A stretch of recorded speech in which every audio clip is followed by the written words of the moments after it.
Laporta, tu fais tout ce que tu veux. Qu'on ait de l'argent ou pas, si on doit sacrifier des joueurs, je m'en fous. Je m'en fous. Si on doit activer 12 leviers, je m'en fous. Mais tu dois tout faire pour que le remplaçant de Robert Lewandowski la saison prochaine, ce soit Alvarez. Tu dois tout faire. Tu dois tout faire. Ce soir, Alvarez qui nous inscrit ce magnifique coup franc, et c'est pas le premier à l'Atlético. Pour couronner le tout, ils perdent leur premier match de Liga. Comme quoi, ils ont beau se renforcer et dépenser je ne sais combien de millions chaque mercato, ça reste des losers. Ils finiront à la 3e place. Et ils gagneront 0 trophée. Départ de Robert Lewandowski la saison prochaine, qui est le plus gros salaire de notre club, et l'un des plus gros salaires du championnat. Retour au Camp Nou en octobre, j'espère que c'est vrai. Je pense que l'été prochain, il y a un des milieux qui partira, c'est une petite intuition. Laporta, peu importe ce que tu dois faire, même si on doit faire une cagnotte, même si on doit encore faire des cadeaux TikTok, c'est Alvarez qu'il faut ramener. Faut le libérer de la prison. Il a déjà confirmé qu'il est au-dessus du lot, qu'il est un joueur confirmé, et qu'il a juste besoin d'un top club. Mais bordel, négocier avec l'Atlético, qu'est-ce que c'est chiant. Bref, donc les gars, vous en pensez quoi? Ramenez sur Snap, on s'ennuie. Laporta, Déco, je vous pardonnerai pas. Je vous pardonnerai pas. L'opération Il faut sauver le soldat Julian commence. Pour ceux qui n'ont pas suivi, hier, Julian Alvarez a claqué un coup franc du futur. Pleine lucarne. Petite célébration pour l'enfant à venir. Résultat des courses, défaite de l'Atlético face à l'Espagnol Barcelone. Oui, je sais, un Barcelone qui tape Madrid, c'est la routine. Mais au bout d'un moment, c'est pas possible de laisser filer ce talent. De la même manière que c'est pas possible de le laisser dans ce club de terroristes. L'Atlético, je les aimais bien. Godin, Coquet, Saoul. Ouais, mais ça part en cacahuète. De plus en plus de football. Caca, je suis désolé, y a pas d'autre mot. C'est pas possible de laisser l'un des meilleurs neufs du monde, capable de tout faire, bon dans le pressing, très bon à la passe, avec une très bonne finition, très bon techniquement, même capable de tirer des coups francs, pied droit, pied gauche, tête. Il a un arsenal de neuf extraordinaire. Et s'il joue plus à City, c'est juste parce qu'ils ont Haaland. Mais nous, l'année prochaine, on perd Lewandowski. C'est quasiment acté. Il faut donc un neuf. Un neuf et un grand. Et qui de mieux que Julian Alvarez pour remplacer Robert Lewandowski en Liga au FC Barcelone. En sachant qu'il y a des collègues barcelonais argentins qui lui conseilleront de choisir le Barça. Un petit coup de fil, Lionel Messi. D'ailleurs, j'en profite, il y a toujours moins 25% avec le code BEN25 chez Street Player. Regardez le nouveau maillot de Miami. Bref, c'est de la qualité, de la vraie.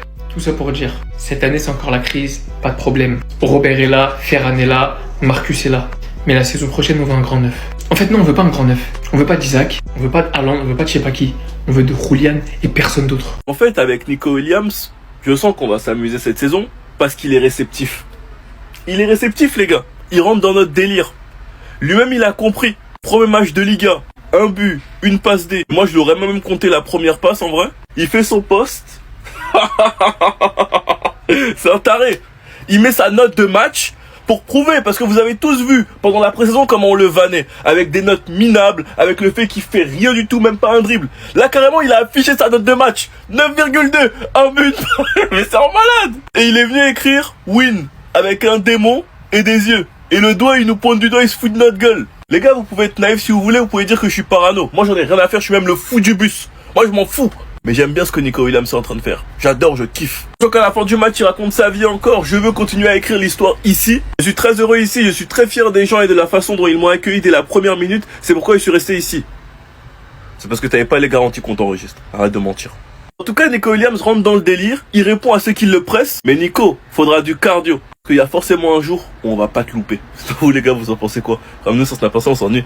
Hansi Flick était furieux après le match contre Mallorca et a détesté l'attitude de ses joueurs. Il a d'ailleurs exprimé son mécontentement en conférence en disant clairement je n'ai pas aimé le match. Après avoir mené 2-0 et joué à 11 contre 9, mon équipe a joué à 50%, c'est impossible. Et il a été rapporté que Flick était en colère hier, qu'il a même été déçu, qu'il a passé un savon à toute l'équipe, qu'en gros il faut pas se reposer sur ses acquis et avoir la dalle, en faire plus. Et il a rappelé son expérience avec le Bayern après le sextuplé lorsque les joueurs ont perdu la fin. Ce qui a conduit à l'effondrement du projet et au fait que le club se soit contenté uniquement de la Bundesliga. Mais bref, il explique qu'il a confiance au projet du Barça, qu'il a confiance aux joueurs, mais qu'ils doivent se donner à 100%. Et qu'il n'hésitera pas à faire des changements radicaux si certaines choses ne bougent pas. Et c'est là où on parle d'une chose que je vous parle depuis, la concurrence. Il n'a pas hésité à mettre Eric Garcia titulaire, malgré le statut de Koundé, parce que Eric Garcia était en forme. Il a déjà donné des minutes à Torren pour la première journée de Liga. Il laisse une chance à Fermin, mais malheureusement c'est toujours comme ça avec Fermin. Il fait un bon match, le match d'après on l'attend titulaire, il fait un mauvais match, après on met Olmo titulaire, Fermin sort du banc, il est trop fort et après on le redemande titulaire. C'est une boucle infinie les gars, j'en ai marre de la voir. Et Olmo, il est trop fort, il nous fait kiffer, il nous fait rêver, et après on apprend qu'il a une gêne et il jouera pas. Ou bien même De Jong que j'ai trouvé mou pendant ce match, mais faut pas qu'il oublie que derrière il y a des petits qui ont la dalle. Ce qui me fait de la peine, c'est que maintenant les Vantés ils vont manger 7 buts le prochain match. Enfin bref, sinon vous les gars, vous en pensez quoi?